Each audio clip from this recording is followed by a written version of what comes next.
Hey, Blue Table fans, I'm here to talk to you about Tyranids today. Obviously not army list building and strategy and tactics because I'm I'm 100% defeated in my record with my Tyranids. But no, I'm here to talk about Tyranid color schemes of painting. This is really a frequently asked question. And so here it goes. Tyranids typically have two parts to their bodies. They have the flesh part, and then they have the carapace part.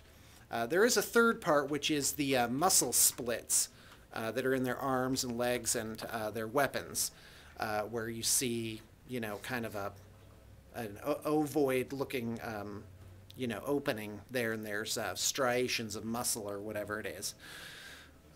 So some people like to add a third color in those. I'm not a fan. I don't think that necessarily looks good, and it's certainly very time-consuming.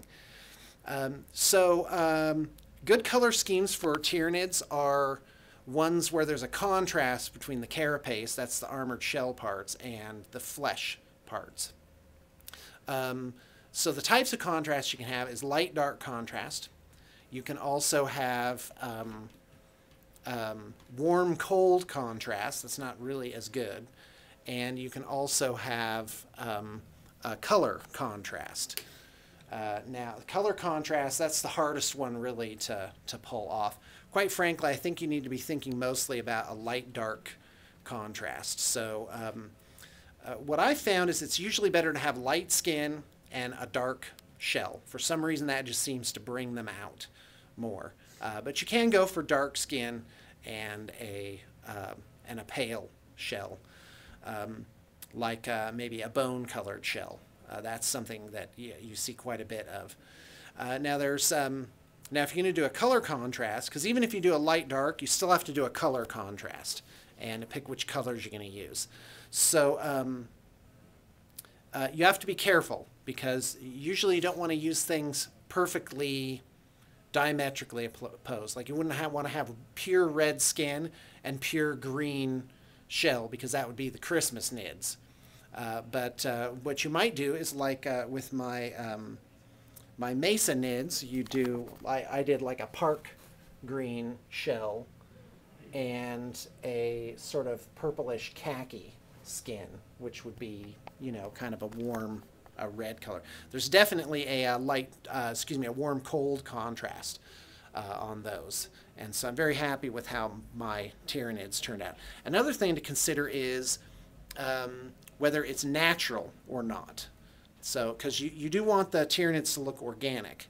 I'm a fan of very pale skin for this reason. I really like GW's current thing where they're doing like the white skin with the little purplish undertones, purplish pinkish stuff going on there. But you don't want to go too nuts with that because something that works in nature doesn't necessarily work on a Tyranid army. I see people who want to, who have done their Tyranids black, like, ooh, they're going to look like beetles. No, they're going to look like they're just primed and you didn't do anything else to them.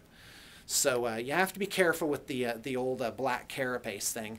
I've also seen a thing where some people do like a metallic, like some bugs have sort of a glistening greenish metal color to their carapaces, and that can work, but you have to be careful not to include too much of an unnatural element to your Tyranids.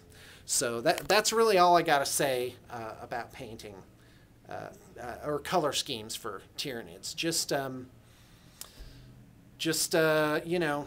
apology that you had to look at my ugly mug for 3 minutes without me putting really any pictures up of anything. What? And I wasn't wearing any makeup today. Yeah.